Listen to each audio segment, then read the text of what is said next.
Hello everyone, welcome back. Today we are checking out Ninomae Ina'nis with A Dance VR Dance, which just came out pretty recently, so it's been popping up on my recommended. I figured I'd give it a listen. So without further ado, let's just jump right on into things in 3, 2, 1, play.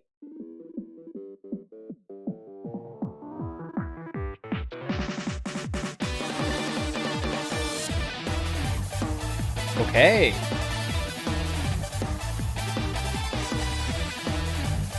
We've got a nice mix between synth and guitar, really at the forefront of the mix right now.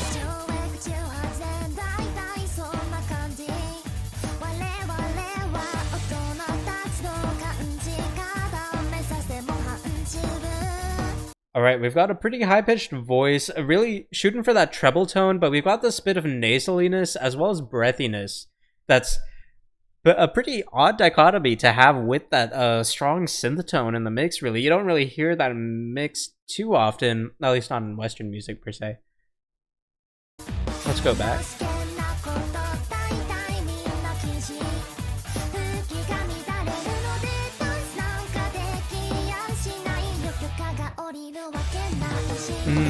That was nice. I like that. I like that instrumental cutout, and then we have a drum fill to really reintroduce the instrumentation there.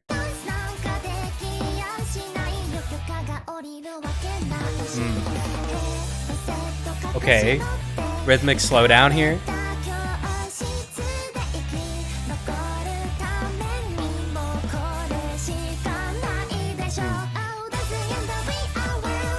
Okay, some English lyrics here.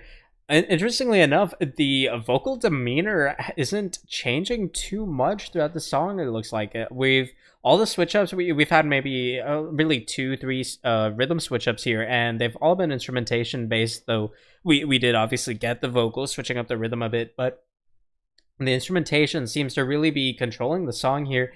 And oddly enough, that drum almost feels like it's gotten more and more present in the mix, because we've had a couple cutouts now where the drum is just almost isolated for just a little bit before the vocals are reintroduced, and that was quite interesting. I want to go back a bit.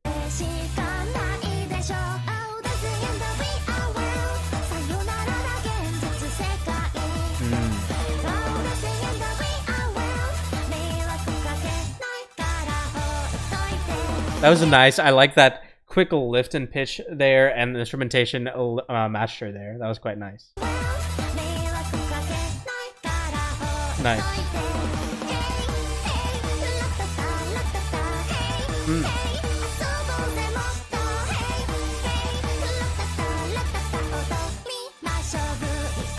I'm quite interested in the fact that on the ratata part, we didn't have the percussive elements match her there, which is quite an interesting thing that I think I might be wrong, but I think we're gonna have that segment repeated later, and I think the percussive elements are gonna match her on that segment. I think that's how we're gonna add some progression into this mix.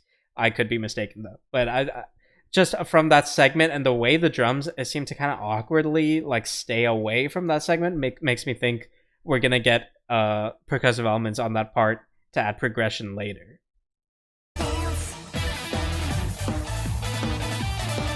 And bringing up that synth and guitar again.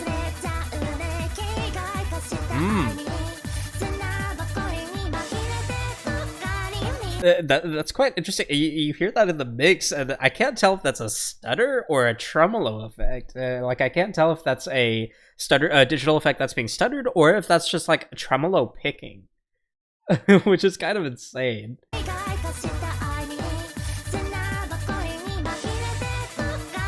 You see, what's throwing me off is because it sounds like a digital stutter to me, but each stuttered effect really has this attack behind it, or not necessarily behind it, but it has a bit of build up and then an attack, which makes me is reminiscent of a pick on a guitar, but it doesn't sound like a guitar, which just makes me think it's a stutter effect on a synth.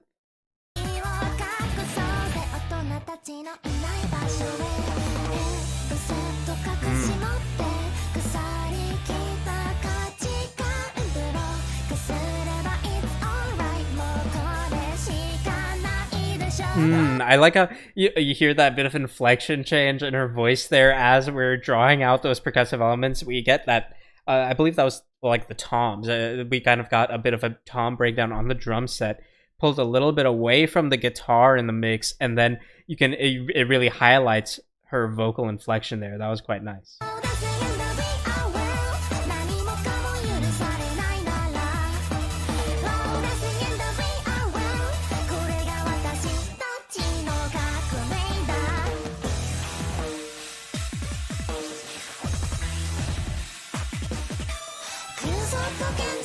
Whoa. Okay.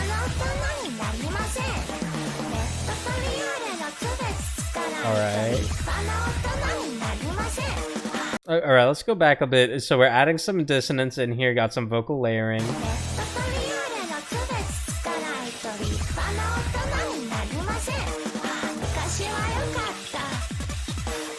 Alright, nice. Okay, so listening a bit more, it looks like we're pulling a little bit away from, if I heard that right, it looks like we're pulling a little bit away from the kick drum on the percussive elements. We're adding in some digital synths to really fill that in and add that uneasiness, which is really good in a mix. That's a very nice way to not only allude to the message of the song, but also to really evoke that uneasiness in the tonality, in the, well, not the tonality, but in the mood of the song.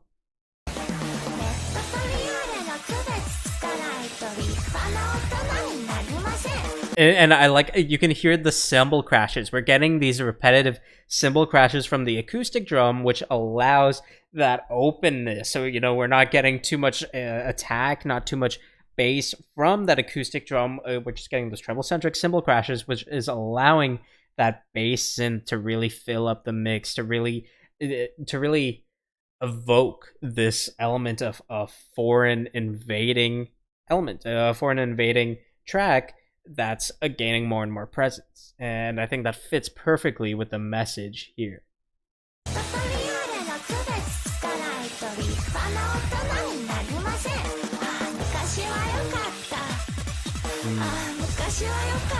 Ooh, big demeanor change. Big demeanor change. Okay, that was not the cleanest transition, but I think it was supposed to be a messy transition there. That was quite interesting. Very, very nice breathiness. That was a very good vocal, it's just demeanor there. You know, we got that breathiness. It was, you could almost hear it was like an exasperation. You know, there was it was the last breath in her lungs as she finished that line out. That was a very, very clean transition for the vocals. The instrumentation was messy, but it's supposed to be. It's obviously supposed to be here. Nice. And you can even hear the guitar. It just, you could hear those open strings on the guitar, which is, I believe, the second time we've really noticed that. The first time being from Unname's cover from, I believe, Kickback. It was, this is quite nice. I quite like this. Don't worry about the Kickback cover. I'm pretty sure that's coming out after this one. I'm pretty sure I'm uploading that after this one, so don't worry about that.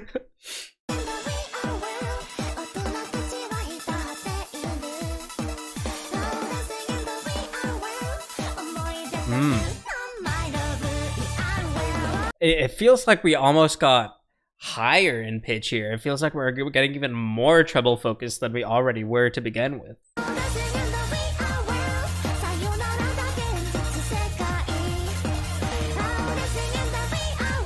I think a large part of that treble focus I'm feeling now is probably because of that other vocal track that we're layering with it. The main vocal, that's even higher than the main vocal is.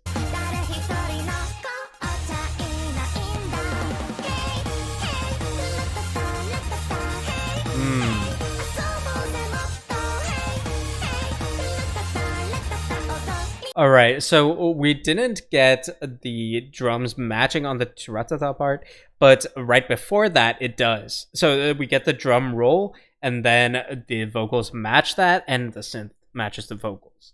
So kind of had that progression on this segment, but not quite as how I had imagined it before.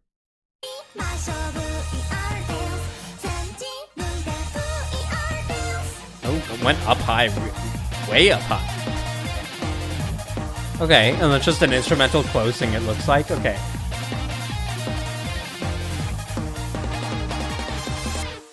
All right.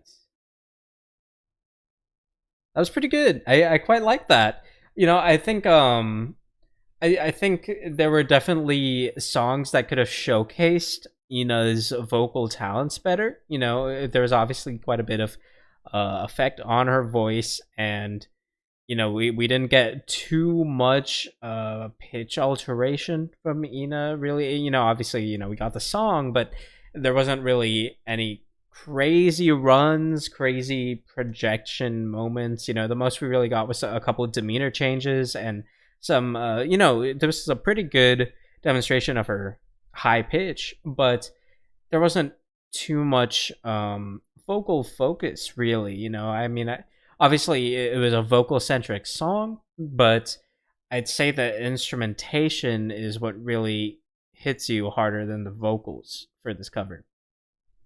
So, from the perspective of a cover for a VTuber talent, I think, you know, there were better songs she could have done, but for her performance of the song, I think it was great. I think she did an awesome job. Um, you know, she got the demeanor perfect. You know, when at that exasperation moment when she dropped down low, really got breathy and just you could hear just the tiredness in her voice. That was perfect. That was excellent.